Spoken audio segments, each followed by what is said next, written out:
Welcome back to the final episode of Hidden Roots. Over the past 9 videos, I've been on a journey to find out why my dad kept so much hidden from me when he was alive, and to track down my Ghanaian family for the first time. I've spoken to old work colleagues and school friends, and the search has brought me to people in Ghana, America, Egypt, even Birmingham.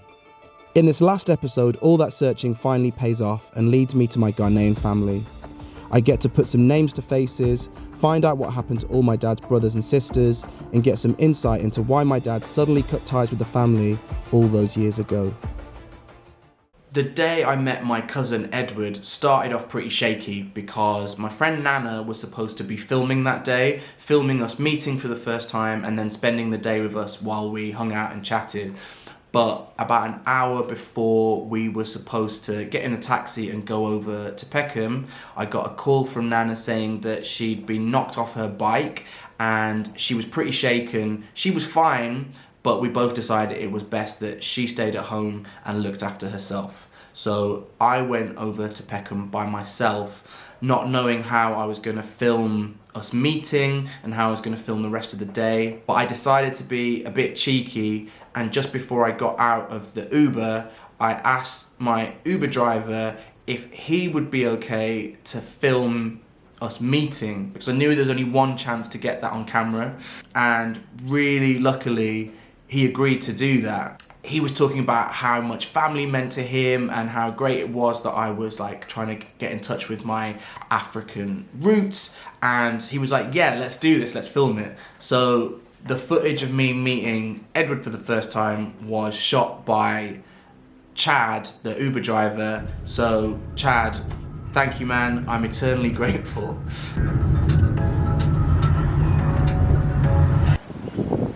Thank you for this. So it's recording now, yeah? It's recording, yeah. Alright. Is it zooming all right? Yeah, it's alright. Okay, cool. Thank you. Alright.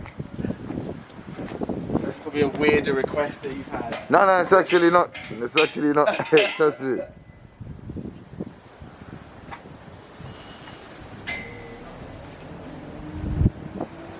Yeah. So you excited, yeah? Finally, yeah? Finally happened. Edward! Hey, how are you? Alright. How are you doing? Okay, I'm good. Good to see you. Good to see you. Oh man.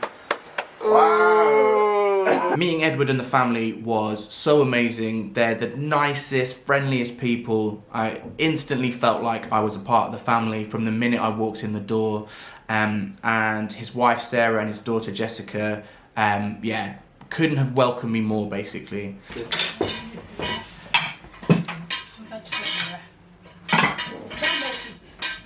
Don't sit long, please. Don't get cold, please. Maybe be on tray. Edward knows so much about the family history as well, so he's able to fill me in on a lot of stuff. And I brought the photo album with me of all those faces, and he was able to name quite a few of them, which was great because I wanted to know that for years and not been able to put any names to any faces. He also told me, really sadly, that all of my dad's brothers and sisters had died. Like, so many, yeah. I remember Dad saying that he was one of 13, maybe? Yes, Yeah. very weird about that, yeah. Are any of them still alive? No, No. unfortunately, all No, of I them didn't think they would All be. of them are gone now. Yeah. Yeah, I think the last one when not too long ago. Yeah. 3 years back, yeah. Yeah, all of them are gone now. Ah. So I did think that was a possibility because he would have been 84 himself by now, and he was the youngest of all of them. So yeah, there was a high chance that they weren't going to be alive still, but I'd kind of hoped that maybe someone would, because that would have been amazing to find out firsthand what life was like growing up in Chebby when they'd all been kids. But it wasn't to be.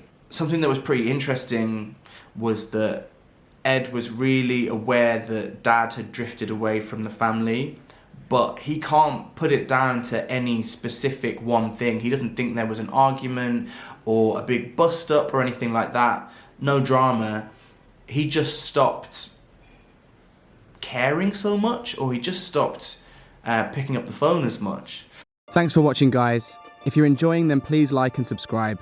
This is the last episode in the series, but there'll be new videos coming soon. I found a letter from your dad.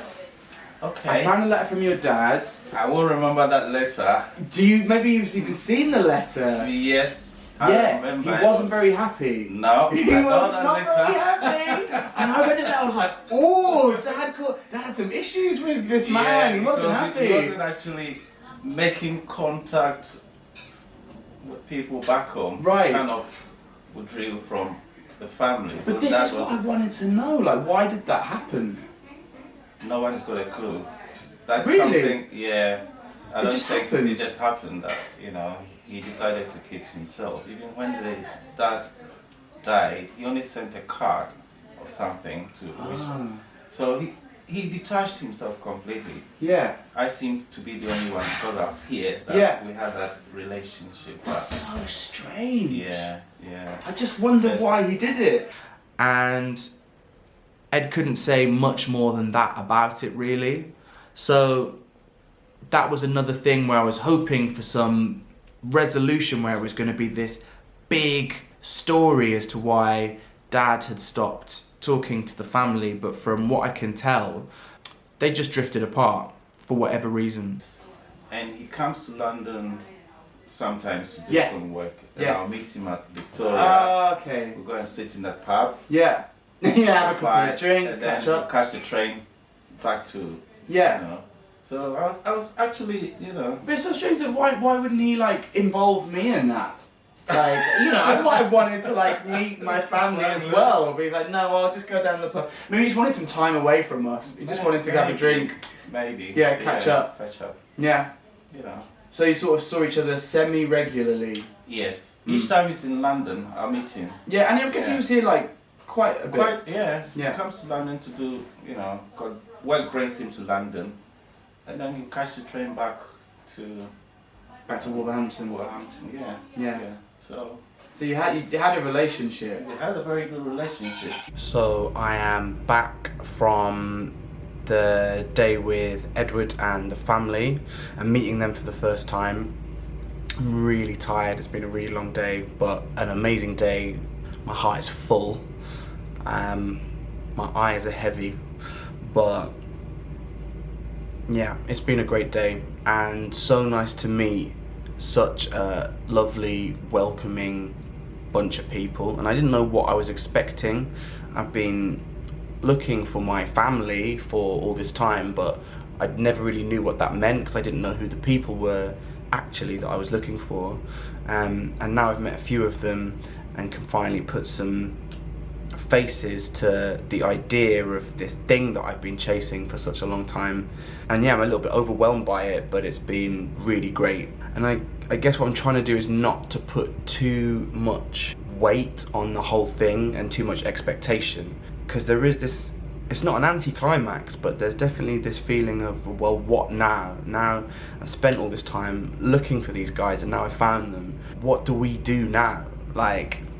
It's got me thinking about what family means. Some of my friends who have been friends for such a long time feel like family to me. But these guys that I met today, they are my family, and yet yesterday we were strangers to each other. We didn't know each other. For the longest time, my family has just been basically me and my mum and my mum's sister, my auntie. And yeah, it's great to wake up today and now have a bigger family and other people in it. And there is something important about the fact that they are black and that they are African. I remember when I was younger, I used to get a lot of comments about the fact that I acted white or didn't seem black or whatever that means. And I hate that kind of stuff so much, and I always hated it as a kid, and I hate it even more now.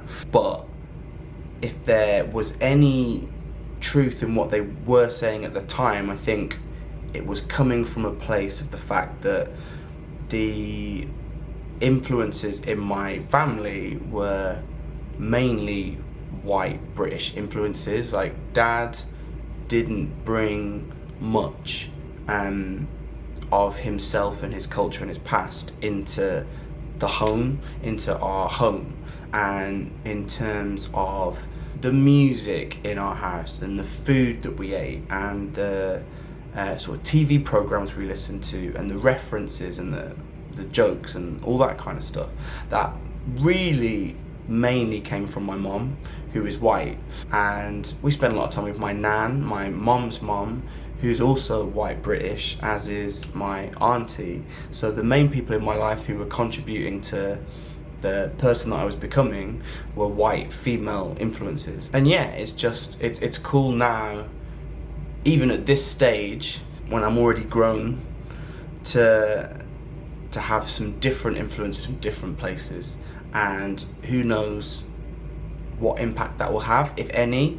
I don't want to put too much expectation on it, but it's just nice to know that my family is bigger and more varied than it was yesterday. This whole process, all the way along, has been building up to going to Ghana for the first time. I've wanted to find out where Dad was born so I could take his ashes back there to scatter them. I wanted to go to Ghana for the first time to connect with the culture and the people, the food and the music. And I really wanted to meet my Ghanaian family that are based over there. And that's been really difficult because I haven't had any of the info or the links that I needed to make that happen. But meeting Edward has changed all of that. And now I've got everything I need to get over there and do all these things that I've been wanting to do for years. So now the only thing left to do is to get to Ghana and just do it.